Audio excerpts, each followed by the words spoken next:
এতে 20টি দেশের 300টি স্টল এখানে আছে। এর মধ্যে বাংলাদেশের একটি স্টল আছে, যেখানে আমরা বাংলাদেশের ট্যুরিজম অপরচুনিটিসগুলো তুলে ধরেছি।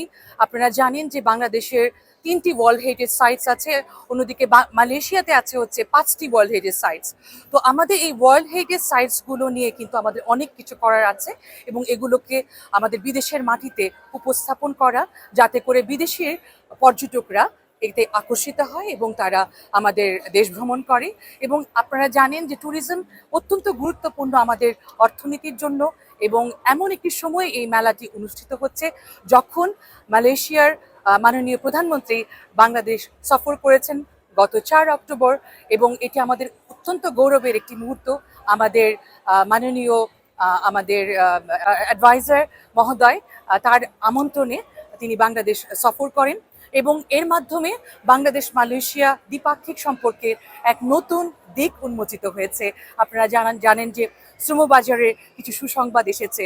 এছাড়াও অন্যান্য যে আমাদের সহযোগিতার ক্ষেত্রসমূহ রয়েছে, যেমন কৃষি, শিক্ষা, সুনীল অর্থনীতি, আমাদের ডিজিটাল ইকোনমি, সেমিকন্ডাক্টর, ব্যবসা বাণিজ্য এবং বিনিয়োগের ক্ষেত্রে এক নতুন অধ্যায়ের রচনা অত্যন্ত গুরুত্বপূর্ণ।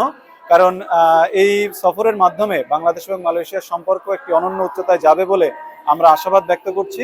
কারণ বাংলাদেশ মালয়েশিয়ার অত্যন্ত ঘনিষ্ঠ এবং ট্রাস্টেড পার্টনার, এবং শুধুমাত্র বাংলাদেশের প্রচুর পরিমাণ প্রবাসী ভাইয়েরাই মালয়েশিয়ায় কাজ করে না, এছাড়াও বাংলাদেশ এবং মালয়েশিয়ার মধ্যে একটি দারুণ ব্যবসায়িক সম্পর্ক রয়েছে।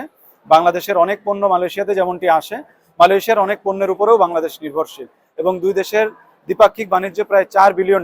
তা আমরা আশা করি এই যে রাষ্ট্রপ্রধান পর্যায়ের এই সফরের ফলে এই আমাদের ব্যবসায়িক সম্পর্ক আরও উন্নত হবে। এবং আমরা দেখেছি যে আমাদের দুজন রাষ্ট্রপ্রধান যে সফর বৈঠক করেছেন, এটার পরবর্তীতে কিন্তু যে যৌথ সংবাদ সম্মেলন হয়েছে, সেখানে কিন্তু বাংলাদেশকে বাণিজ্য সুবিধা দেওয়ার ক্ষেত্রে এবং ফ্রি ট্রেড এগ্রিমেন্টের ক্ষেত্রে এক ধরনের একটি আলোচনা এসেছে। এবং আমরা আশা করি এই সফরের মাধ্যমে আমাদের ব্যবসায়িক সম্পর্ককে এগিয়ে নিয়ে যাওয়ার ক্ষেত্রে বাংলাদেশ হাইকমিশন থেকে আমরা আরো জোরালো পদক্ষেপ গ্রহণ করতে পারবো।